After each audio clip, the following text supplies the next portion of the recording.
一番最初にみんながするべきことっていうのは、ペコペコ Vlog の名前の由来はネイティブと話すことが一番の近道。そんな私でもこの本はすごく気になるなって、興味があるなって思って買った本があって、日本語が早く上達する人はどんな人？やっほー、皆さんこんにちは、くみです。今回の動画も見に来てくれてありがとうございます。今回は私の質問コーナーパート2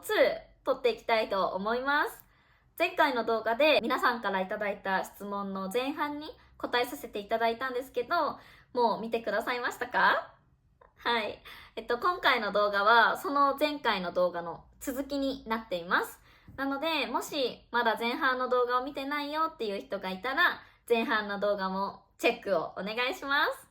今回もたくさん面白い質問をいただいているので、最後まで楽しんでみてくれると嬉しいです。はい。じゃあ今回も本題に入る前にちょっと最近のアップデートをしたいんですけど、最近ね、私お姉ちゃんが家の近くから引っ越してしまったんですよ。なので今まで一人で暮らしてたけど、お姉ちゃんが家の近くにいたし、お姉ちゃんのワンちゃんのティムくんもよくこのお家にいたので、一人暮らしとはいえども全然寂しくなかったんですけど、この度お姉ちゃんとティムくんが完全にね引っ越してしまって、私のもう完璧な一人暮らしが始まってしまったんですね。で、今絶賛すごい鳥取から帰ってきて寂しい期間なんです。でも新しい趣味を始めたいなと思ってジムに通い始めようかなと思っています。で、今は家の近くのフィットネスジム5つくらいもうたくさん見学しに行って、トライアルで見に行ってみて、どこのジムがいいかなって考えて迷っているところです。はい、みんなはどんな1週間を過ごしていましたか？一人暮らしって寂しい気持ちもあるんだけど、でも自分の好きなことをやったり、なんか自分磨きの時間に当てることもできるし、意外と楽しいなと思って、そうだから寂しさも感じつつも、結構思ってたよりは一人暮らしの時間を楽しんでいます。みんなは一人暮らしですか？それともご家族と一緒に住んでますか？それともお友達とシェアハウスみたいな感じで暮らしてますか？なんかどんな暮らし方にせよ、やっぱりお家があって自分の好きなことができててっていう環境に改めて感謝したいなって思ったし、私たち本当に生きてるだけですごいなって思いました。はい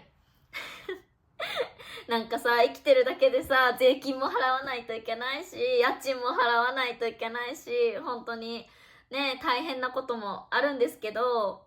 そんなことに負けずに人生楽しんでいきたいなって思ってるし、みんなも楽しんでほしいなって私は思います。はい。じゃあ、今日も早速質問答えていきたいと思います。じゃあまず今日の一つ目の質問は、ペコペコ Vlog の名前の由来はっていう質問をいただきました。そうですよね。みんななんでペコペコなんだろうって思ってくれた人結構多いんじゃないかなって思うんですけど、ペコペコってみんな聞いたことがありますか？日本のオノマトペなんですが、ペコペコっていうオノマトペはどんな時に使いますか？はい。お腹が空いた時に使うオノマトペですね。お腹が空いたとかお腹減ったっていうことができるんですけど、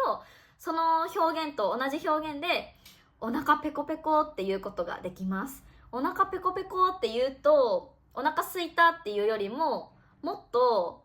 空腹な感じ、本当にもうスタービングっていう感じのイメージがします。なのでめちゃめちゃお腹が減ってるんだなって伝わると思います。はい、みんなもぜひお腹が空いた時、もうお腹が空いて死にそうっていう時にお腹ペコペコって言ってみてください。すごいネイティブっぽく聞こえると思います。はい、で私がなんでこのペコペコっていう言葉を使ったかというと、私が初めてインスタグラムのアカウントを作った時、多分高校生ぐらいだったと思うんですけど、その時にユーザーネームをね自分で決めるじゃないですか。で、私食べることが大好きだし、常にお腹が空いてるから、なんかペコペコってつけようって思って、多分ペコペコ組みたいな感じで名前をつけたんですけど、それをすごい気に入ってて、なんかその流れで今までずっとユーザーネームを作る時はペコペコっていう単語を入れるようにしています。で、YouTube のアカウントを作った時もペコペコ Vlog っていう名前にしました。はい。質問してくれてありがとうございました。じゃあ次。What is your favorite or most impressive book in your life? っていう質問をもらいました。はい。私先に言っておきたいんですけど、普段全然本を読まない人間なんですね。でも、そんな私でも、この本はすごく気になるなって、興味があるなって思って買った本があって、それがこちらです。20代で得た知見っていう本です。はい。この本は私が21歳ぐらいの時、本当に20歳になってすぐくらいの時に買った本なんですけど、当時大ヒットしていて、もういろんなインフルエンサーとかいろんな人がこの本を読んですごく称賛してたんですね。なので私もこの本を読んでみたいなって思って普段全然行かない本屋さんに行ったことを今でも覚えています。この本の内容は筆者が20代のうちに知っておいた方がいいことは何だと思いますかっていう質問を100人以上の方にインタビューして、でそのインタビューしてる相手もセレブな人だったり、もう無名無職な人だったり、末期がん患者の人だったり、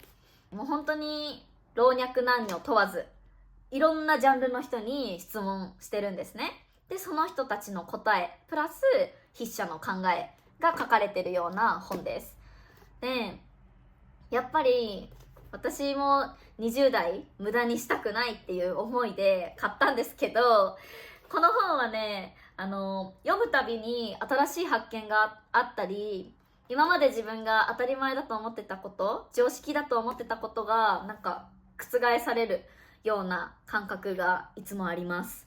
はい。でも書き方がちょっと曖昧な書き方、表現もあるので、日本語上級者の方、特に N1 ぐらいのレベルの人にはおすすめします。これ本当に難しい本だと思うので、ちょっとでも読んでみたいなって思った人がいたら、ぜひ手に取って読んでみてほしいです。とっても面白かったです。なんか21歳の時に買った当時に読んだ感覚と、私これをみんなに紹介するってなってまたもう一回読み返したんですけど、今26歳になってから見た感覚ではやっぱりまた違うものがあるし、私ももうあと4年間しか20代がないんだなって思ったら、改めてなんかもっとこうしていきたいなとか、普段のね生活見直していきたいなって思うようなことがありました。はい。なのでぜひおすすめです。でこの本を読み返して読書って楽しいなって思ったんですよね。なんか本を読むことをこれからの趣味の一つ、新しい趣味の一つにしたいなって思って、実は2日前にまた本屋さんに行ったんですよ。でなんか面白い本ないかなと思って探してた時に買った本があります。それがこちらです。一人になりたい男、話を聞いてほしい女。はい。この本もインフルエンサーの方が紹介しててすごい面白かったって言ってたので、私もちょっと気になって買ってみたんですけど、この本はほんとさっき言った通り2日前ぐらいに買った本なので、私もまだちょっとしか正直読んでいないんですが、今のところ本当に面白いです。やっぱり男性と女性って違う価値観があったり、もう違う生き物だから、でも違う生き物だからといって分かり合えないわけじゃなくて、男性はこういう時にこう考える、女性はこういう時にこういう風に考える、こうしてもらうと嬉しいとかっていうのを知っておくと、その男女の違いで起こる問題にぶつかった時にうまくコミュニケーションが取れますよねっていうようなお話なんですが、時代の変化とともに男性の在り方と女性の在り方も変化していってるんですが、こういうのって知っておくと、ここにも書いてあるけど、ベストパートナーになるためにって書いてあるけど、人間関係、そのパートナーとの関係もだけど、もちろん人間関係にすごく大切なことを学べる本なので、とっても面白いです。この本はあまり難しい書き方ではないし、曖昧な表現ではないので、結構ストレートな書き方がされているので、でも難しい単語ももちろんあるんですけど、N2、N3 ぐらいのレベルの方から読めれるんじゃないかなって思います。めっちゃ難しい単語はもちろんあるんだけど、文法とか書き方的にはそんなに難しくないです。はい。なのでこちらももし気になった人がいたら読んでみてください。じゃあ次の質問は、You have such nice and glowy skin. Is there any skincare products that you recommend? っていう質問をいただきました。めっちゃ嬉しい。はい。お肌が綺麗だけど何かおすすめのスキンケアはありますかっていう、これは女性の方からの質問でした。ありがとうございます。めっちゃ嬉しいです。今まで私は本当に大学生の時からこの冬までずーっとニキビ悩んでたんですよ。でも本当に2月ぐらい、先月ぐらいからお肌がめっちゃ落ち着いてきて、ニキビができにくくなってきて、でそれって何が原因なんだろうって考えた時に、多分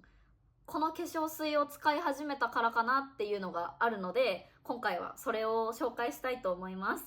でもスキンケアって本当に人によってね、合う合わないがあると思うので、私がおすすめするスキンケアがみんなのお肌に合うかどうかわからないんですけど、もしよかったら気になったら使ってみてほしいなって思います。商品の詳細は貼っておくんですが、これは日本のブランドの資生堂から出てるスキンケアのラインです。敏感肌の人にも安心して使えるラインになってるので、もしよかったら使ってみてください。私はこの化粧水を使い始めてから一気にニキビができにくくなったし、肌荒れ、肌トラブルがなくなったし、お肌のツヤも出てきた気がするので、本当におすすめしたいです。はい。質問してくれてありがとうございます。女性だけじゃなくて、もちろん男性にもおすすめの化粧水になってます。もし興味のある人はぜひ買ってみてください。じゃあ次、将来どんな言語を話したい？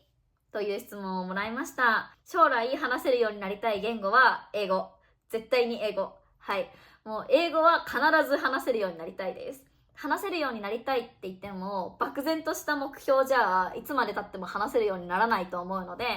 私の細かい目標としては、なんて言ったらいいんだろう、ネイティブとたわいもない会話、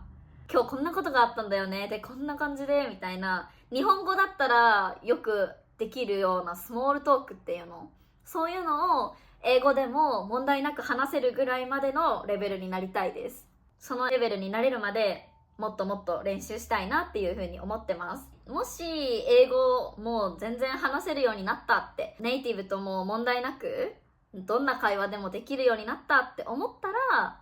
その次に挑戦したいこととしたら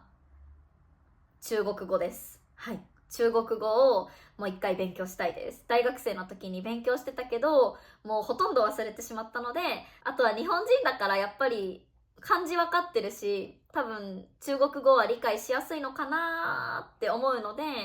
発音とかすごく難しいけどね、ちょっと簡単な言葉ぐらい話せるようになれたらいいなって思います。はい、次の旅行はどこに行きたいっていう質問をいただきました。次の旅行はどこに行きたいかな。私ヨーロッパに行ったことがないので、ヨーロッパにいつか行ってみたいんですよ。絶対ヨーロッパにはいつか行きたいんだけど、ちょっとね、日本からだとすごくお金もかかるし時間もかかるし、どうせ行くんだったら長期で行きたいし、なので次の旅行では多分行けないんですよね。そう考えると、私が多分気軽に行けるぐらいの距離だったらアジアになると思うんですが、アジアで私が次に行きたいのは台湾とフィリピンとタイのどれかに行きたいです。はい。私の生徒さんたちがいるんですよ、そこに。なのでフィリピンとタイと台湾のどれかだったら、日本からも結構近いし行きやすいので、次ね、行ってみたいなって考えてます。次、好きな音楽はっていう質問をいただきました。最近は K-POP を聴くことが多いです。もう K-POP のガールズグループだったらほとんど全部聴きます。その中でも特に好きなのはルセラフィムとベイビーモンスターかな。結構イケイケなオラオラな曲を聴くとテンションが上がるので、ベイビーモンスターとルセラフィムはそういうなんかイケイケな感じの曲が多いので好きです。はい。次、What did you think of America? Where did you go in America? っていう質問をもらいました。はい。アメリカについて何を思いましたかっていうことについては、私の前々回の動画でアメリカと日本の文化の違い、私がすごい面白いなって感じたことをポッドキャストでお話ししてるので、ぜひそちらの動画を見てほしいなって思うんですけど、本当にね、楽しかったです。私はアメリカが大好きだなって思いました。アメリカの文化も大好きだし、食べ物も何でも食べれて最高だし、はい、また絶対にすぐ行きます。で、どこに行ったかについては、メインで行ってたのは LA に行ったんですけど、その他にもサンフランシスコとナパバリーとラスベガスに行ってきました。LA の中では本当にたくさん連れて行ってもらったので、LA の観光地といえばここみたいなところは結構全部行ったんじゃないかなって思います。ディズニーも行ったし、ハリウッドも行ったし、ビバリーヒルズも行ったし、サンタモニカも行ったし、クリフィスの展望台も行ったし、はい、本当にたくさん行きました。もう全部大好きだった。もう一回、もうまたすぐ早く行きたい、本当に。次の質問は、I love Japanese people, but how can I learn the language online effectively? っていう質問をもらいました。はい、いい質問ですね。で、この effectively っていうのがめっちゃポイントだなって思って、効果的に効率よく勉強できる方法、どうやったらできますかっていうことだと思うんですけど、今って本当にオンラインで何でもできちゃう時代になってすごく便利だけど、まず私が一番最初にみんながするべきことっていうのは、目標設定をちゃんと細かくすることだと思います。スペシフィックな目標を立てること。ネイティブと日本語を話せるようになりたいっていう目標だとちょっと曖昧すぎて漠然としすぎて、そのゴールに到達するまでのちっちゃな目標とかが立てにくいと思うので、ちゃんともっと的確な目標を決めてほしいです。例えばネイティブと話せるようになりたいんだったら、どういう風に話せるようになりたいか、どんなお話をネイティブとできるようになりたいかっていうのを考えてみてください。その他にも例えば JLPT N1 合格したいっていう目標がある人もいると思うし、日本語のドラマを字幕なしで見えるようになりたいっていう人もいると思うし、ただ話せるようになりたいんじゃなくて聞けるようになりたいっていう人もいると思うし、人によってね、目標は違うので、その目標によってどうやって効果的にオンラインのね使うかっていうのが変わってくると思うんですよ。はい。なのでまずその目標をねちゃんと決めてください、最初に。で、私がおすすめする方法としては、私オンラインの日本語の先生をしてるからっていうのもあるんですけど、オンラインだからこそネイティブとこうやってねお家でいながらもお話しすることができますよね。なのでネイティブの先生に実際に1対1のレッスンをしてもらうっていうのは一番効果的だと思います。もしこの質問をしてくれた人が話せるようになりたいんだったら、ネイティブと話すことが一番の近道だと思います。はい。ただ読めるようになりたいとかだったら、いろいろオンラインで検索したら何でも出てくるし、日本語の文章だったら、はい、そういうのを活用して日本語を読む練習したらいいと思うし、聞けるようになりたいんだったら YouTube とか Netflix、Spotify 使って一生聞くことだってできるし、そういう風にあなたの目的をまず明確にして、その目的に合った方法はいくらでも探せると思います。はい。最近は私もチャット GPT を使ってネイティブとお話できないときはチャット GPT とお話ししたりしてます。そういう風に効率的にオンラインを使っています。いい方法を逆に教えてくれたら助かるんですけど、どんな方法を使ってオンラインで勉強してますか？めっちゃ気になるので、ぜひ教えてほしいです。はい。じゃあ最後の質問です。日本語が早く上達する人はどんな人？っていう質問をもらいました。めっちゃいい質問ですね。私も1年間日本語を教えてきたので、本当にたくさんの生徒さんに会ってきました。で、その中でもやっぱりこの生徒さんはめっちゃ日本語伸びるのが早いなって感じる人って何人かいるんですけど、その人たちに共通してることはアウトプットする量が多いです。はい、もうこれにつきます。なんか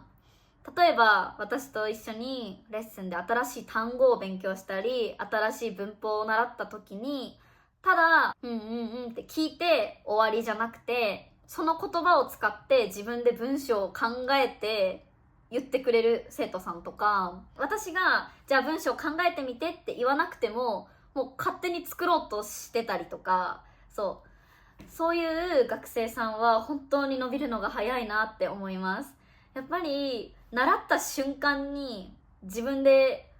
使うようにしないと、習った後にその言葉を使うタイミングが来ても多分忘れちゃってるから、だからその単語を使うタイミングが現れたいつかに使うんじゃなくて、習った瞬間にまず自分の言葉として使えるように文章を考えてみる。そのアウトプットの力がめちゃめちゃ高いなって思います。もうみんなにこれは覚えといてほしいんですけど、新しい単語や新しい文法に出会った時は読んで終わり、見て終わりじゃなくて、まず自分の語彙力の中でその言葉を使った文章を考えてみましょう。これに尽きるかなって思います。そうやってどんどんアウトプットの練習をしていった人が上達がすっごい早いと思います。もうレッスンを見ててすごく感じるので、これはみんなもね、意識してみてほしいなって思います。はい。私も常にそれは英語を勉強する上で意識してるんですけど、この単語はこうやって使うんだなって、やっぱり自分で一回文章を作ると記憶力が全然違うかなと思います。ただ聞くだけじゃなくて、